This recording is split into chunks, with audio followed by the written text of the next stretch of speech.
Guys, आज के इस वीडियो में हम डिस्कस करेंगे रीजनिंग का एक बहुत ही ज़्यादा important topic, that is sitting arrangement.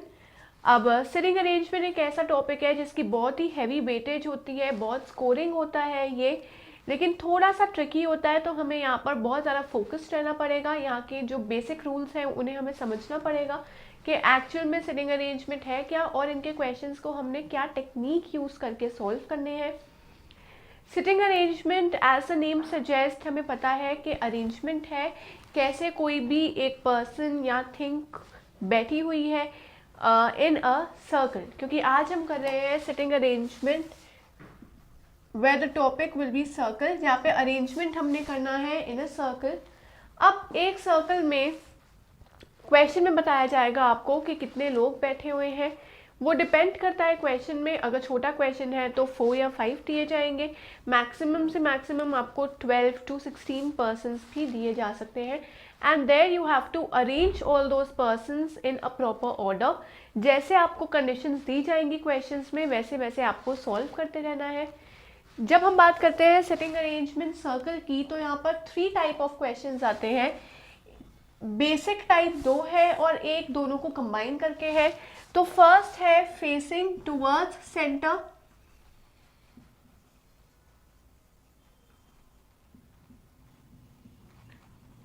और एक है फेसिंग आउटवर्ड्स, और I can say away from centre.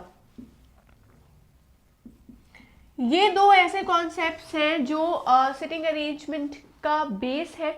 ये टॉपिक या ये दो कॉन्सेप्ट्स हमें अच्छे से समझने हैं, अच्छे से प्रैक्टिस करने हैं। इनके रूल्स क्या है, इनके मेथड्स क्या है, ट्रिक्स क्या है सॉल्व करने की, वो हम देखेंगे। आज की इस वीडियो में हम बात कर रहे हैं फेसिंग टुवर्ड्स सेंटर की। तो पहले हम डिस्कस करते हैं फेसिंग टुवर्ड्स सेंटर।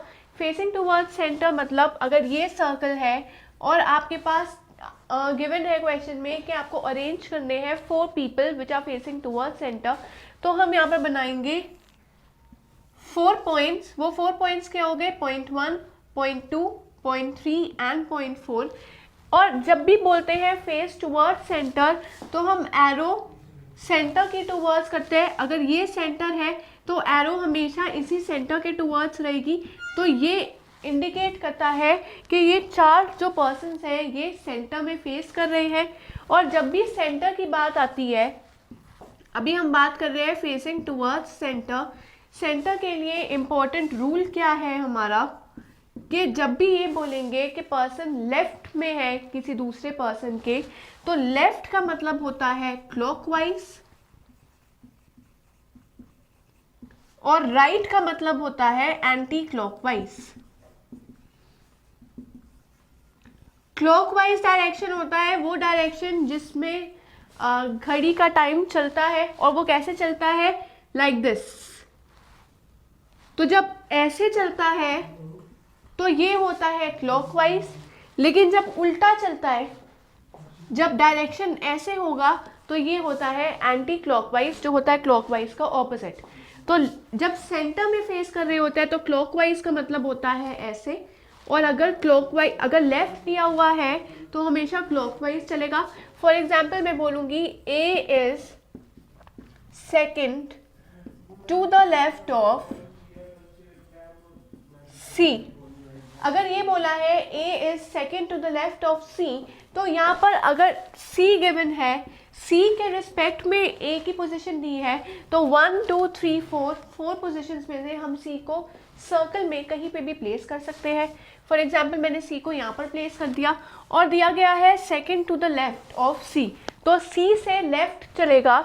और सेंटर में पता है कि लेफ्ट का मतलब होता है क्लॉकवाइज। क्लॉकवाइज ऐसे होएगा, फर्स्ट पोजीशन नहीं बोला है सेकंड, तो फर्स्ट नहीं सेकंड, और यहाँ पर हम ए को प्लेस कर देंगे। ये एक जनरल सा मैं आपको रूल बता रही हूँ कैसे हमने देखना है। और अगर ऐसे बोलेंगे that B is immediate right of A, जब बोला है B is immediate right of A, तो इमीडिएट का मतलब होता है कि बिल्कुल ही नेक्स्ट नेबर है, और इमीडिएट राइट मतलब कि राइट साइड वाला नेबर है। और अभी हम सेंटर की बात कर रहे हैं तो सेंटर में राइट का मतलब होता है एंटी क्लॉकवाइज, और एंटी क्लॉकवाइज मतलब अब हमने ऐसे चलना है। अगर ऐसे जाएंगे तो वो क्लॉकवाइज है, उल्टा जाएंगे तो एंटी क्लॉकवाइज। बोला है इमीडिएट राइट ऑफ ए, तो अब ए का राइट कहाँ पर होगा, ये वाला, क्योंकि एंटी क्लॉकवाइज जाना है हमने, तो हम ए से एंटी क्लॉकवाइज चलेंगे, तो ए का राइट यहाँ पर होएगा, और इमीडिएट राइट मतलब बिल्कुल नेक्स्ट नेबर, तो यहाँ पर आ गया बी। अगर है D is opposite to B, बोला है D is opposite to B मतलब बी के ऑपोजिट डी है, तो यहाँ पर हम डी मेंशन कर देंगे। ये मैं आपको स्टेटमेंट्स बता रही हूँ, कैसे हमने स्टेटमेंट्स को पढ़ के अपना सोल्यूशन बनाना है। ये एक इजी क्वेश्चन था, लेकिन ऐसे भी चांसेस आते हैं जब एक से ज़्यादा पॉसिबिलिटीज़ बनती है, मतलब एक से ज़्यादा डायग्राम बनाने की ज़रूरत पड़ती है। लेकिन जैसे जैसे स्टेटमेंट्स चलती रहेंगी, आपका एक एक करके डायग्राम एलिमिनेट होता रहेगा, और एंड में खाली आपके पास एक ही डायग्राम या एक ही फिगर होगा, that will be your final figure, और उसके अकॉर्डिंग हमने आंसर्स अपने देखने हैं। तो ये थी एक बेसिक सी एक्सप्लेनेशन। सबसे इम्पॉर्टेंट आपने खाली इस रूल को फॉलो करना है सेंटर में। And also one more thing कि ये सारे जो पॉइंट्स हैं ये इक्वी डिस्टेंट होने चाहिए। सी का जो डिस्टेंस बी से है, बी का वही डिस्टेंस ए से होना चाहिए। और यहाँ पर तो 4 है, अगर 8 बोलेंगे तो हम यहाँ पर ऐसे बना देंगे, तो ये 8 हो गए, लेकिन इक्वल डिस्टेंट होने चाहिए और ऑपोजिट फेसिंग होनी चाहिए हर किसी की। इसके टुवर्ड्स ये फेस है, ये इसके टुवर्ड्स फेस है, ये इसके और ये इसके। तो ये थी एक एक्सप्लेनेशन। अब हम थोड़े से क्वेश्चन सॉल्व करेंगे ताकि हमें एक ओवरव्यू मिल जाए कि sitting arrangement circle facing towards centre में कैसे क्वेश्चंस आ सकते हैं, हमने कैसे स्टेप्स फॉलो करके अपने डायग्राम्स ड्रॉ करने हैं, और डायग्राम्स ड्रॉ करने के बाद हमने कैसे क्वेश्चंस के सॉल्यूशंस फाइंड आउट करने हैं।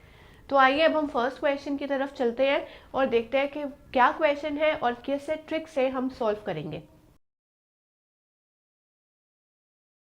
तो ये है हमारा फर्स्ट क्वेश्चन। फर्स्ट क्वेश्चन में बताया गया है that P Q R S and T R sitting in a circle facing centre. First point से ही हमें क्लियर हो गया है कि हमें एक सर्कल ड्रॉ करना है जिसमें जितने भी पर्सन हम ड्रॉ करेंगे वो सारे सेंटर की टुवर्ड्स फेस कर रहे होंगे।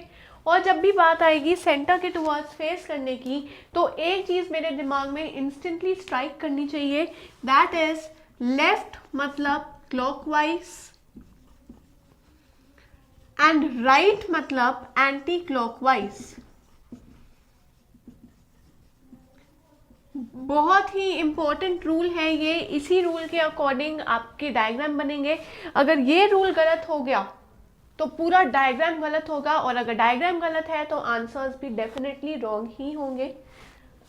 अब इतना तो हमें पता लग गया कि लेफ्ट का मतलब क्लॉकवाइज और राइट का मतलब एंटी क्लॉकवाइज, क्योंकि बताया गया है कि सेंटर की टुवर्ड्स फेसिंग है। अब हमने काउंट करना है कितने पर्सन्स है, 1 2 3 4 एंड 5 पर्सन्स है। तो हम एक सर्कल ड्रॉ करेंगे, उन सर्कल में हम 5 सेगमेंट्स बनाएंगे। 1 2 3 4 5 बन गए हैं। जितने पर्सन्स हैं उतने ही पॉइंट्स बनाएंगे। हमें मिल गया point 1, point 2, point 3, point 4 and point 5। 5 points for each person. आगे देखते हैं, R is to the immediate right of P and is second to the left of S। ये second to the left of S किसको बोला गया है, R को बोला गया है, क्योंकि and है, और and का मतलब होता है कि R की ही या जो फर्स्ट पर्सन है या फर्स्ट थिंग है उसी की ही कंटिन्यूएशन है। तो पहले हम पॉइंट P बनाते हैं, क्योंकि P से R की पोजीशन हमें पता लग जाएगी। यहाँ पर हमने P पॉइंट बना दिया।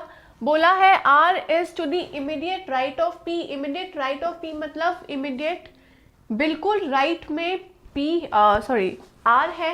राइट इसका कहाँ पर होगा, एंटी क्लॉकवाइज, और एंटी क्लॉकवाइज मतलब ऐसे, तो यहाँ पर R होगा, क्योंकि इमीडिएट राइट बोला है। इमीडिएट राइट मतलब इमीडिएट नेबर होता है। And is second to the left of S। यहाँ पर R है, अगर बोला है R second to the left of S है, यहाँ R है, एक प्लेस छोड़ के S है, ये फर्स्ट और ये सेकेंड, राइट। तो R ऐसे बनेगा, R यहाँ पर है, S हम लिख देंगे यहाँ पर, क्योंकि बोला है R is second to the left of S, मतलब हम S से देखेंगे लेफ्ट बोला है तो क्लॉकवाइज, और क्लॉकवाइज का मतलब होता है ऐसे, फर्स्ट नहीं second left. Clear? Next, T is the immediate neighbour of both R and S. T जो है वो आर और एस दोनों का नेबर है, लेकिन ये तो नहीं बोला कि ऐसे ही आएगा, टी एस और आर ऐसे भी आ सकता है, राइट? आर यहाँ पर है, एस यहाँ पर है। अगर हम टी को यहाँ पर लिख देंगे तो इमीडिएट नेबर नहीं बन पाएगा, क्योंकि टी एस का तो बन जाएगा, लेकिन यहाँ पर पी है, आना चाहिए आर।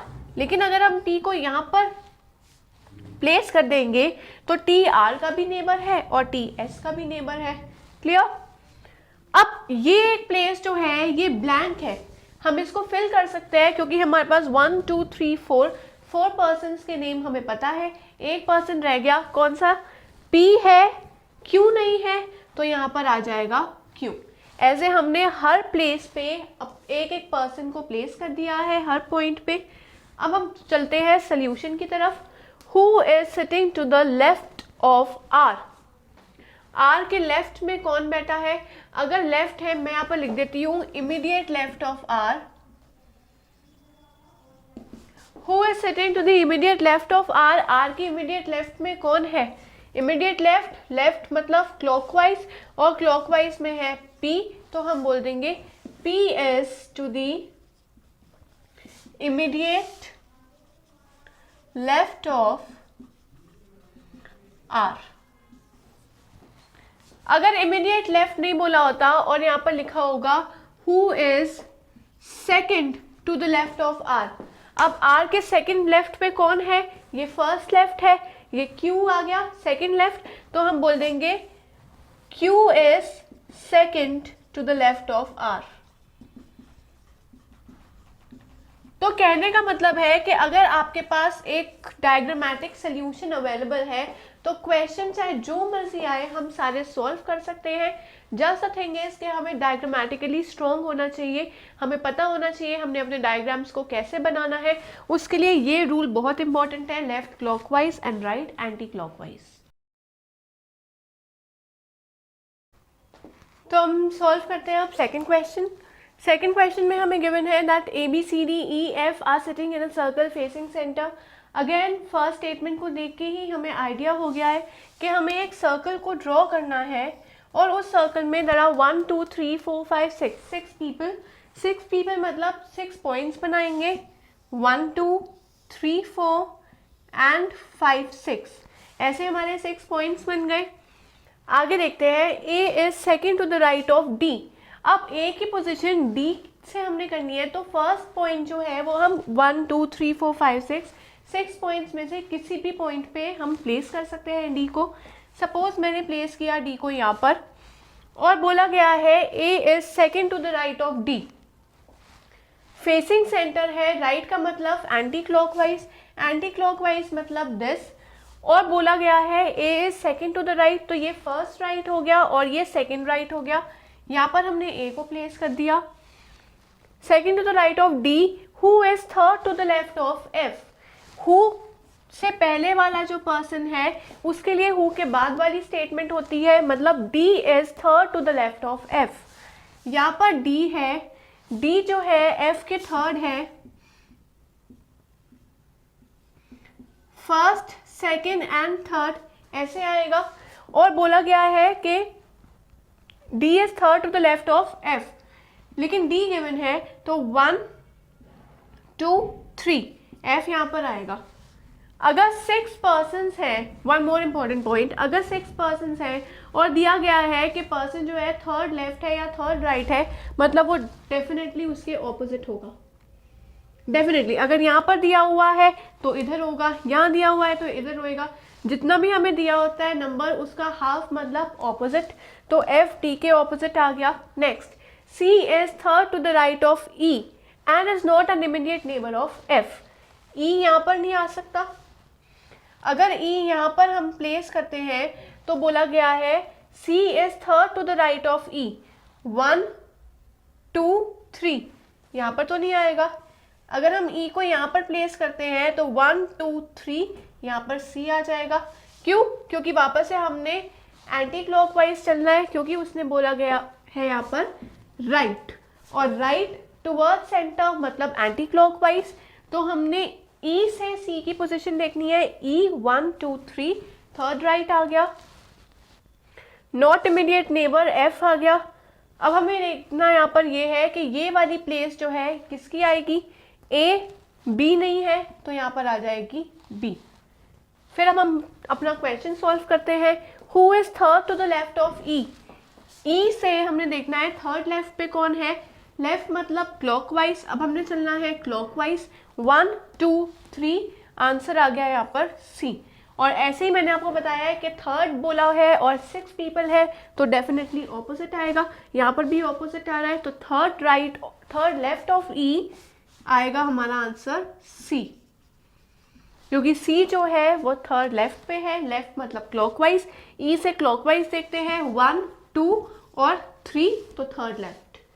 तो ऐसे क्वेश्चंस आप ज़रूर सॉल्व कीजिए, बहुत ज़्यादा इंपॉर्टेंट है सिटिंग अरेंजमेंट, चाहे वो सर्कल्स हो, स्क्वायर हो, ट्रायंगल हो, कोई भी हो, सिटिंग अरेंजमेंट बहुत ही इंपॉर्टेंट रोल प्ले करता है रीजनिंग में। You should be aware about all the concepts. आज की इस वीडियो में हमने डिस्कस किया है sitting arrangement in circles that too facing towards centre. तो अगर आपने सब्सक्राइब नहीं किया है, रजिस्टर नहीं किया है, तो डू रजिस्टर at abhyasonline.in।